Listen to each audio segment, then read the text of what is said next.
How is Kubiak's offense different from Josh McDaniels' offense that Carr struggled with? I mean, they're completely different. I mean, they're just completely different systems. One's Earhart Perkins, that's the McDaniels one. This one's West Coast. Like, just the philosophies are completely different.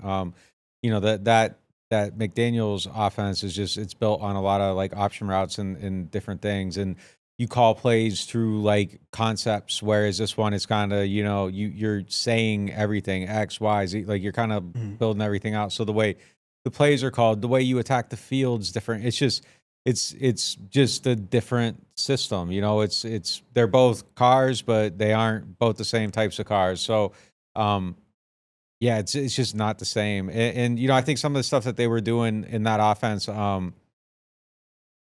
you know, you just heard some things about the way McDaniels was running it. I mean, obviously he lost his job there, you know, for a reason, because it wasn't working. But yeah, it's just a different offense. And I think when Carr has been at his best, like he was in other West Coast systems, like that's Gruden. Gruden is West Coast through and through.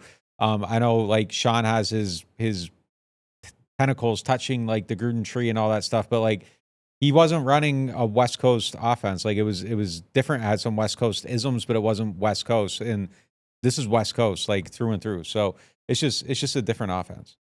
Yeah, the next question comes from Saints Guy. How certain or uncertain are you about who will be starting on the offensive line this year? I'm certain of who's getting the opportunity to win those jobs. I mean, they are giving Trevor Penning and Nick Saldiveri every opportunity to win the right tackle and left guard jobs. And there's a lot of other places where there's rotating and there's competition. Like we said, Jay Kaner and Spencer Rattler, like we've seen in years past, every other day. These aren't every other day jobs. Trevor Penning, every day we were out there. Saldiveri, every day until he got hurt today. Certain that they'll pull it off and that they'll both earn it and prove they deserve it. Certain is not the word I would use. I mean, they've got every chance. But, you know, the fallback options like Landon Young, like Lucas Patrick, like Oli Udoh, are waiting there if those guys, it's sink or swim for those two guys.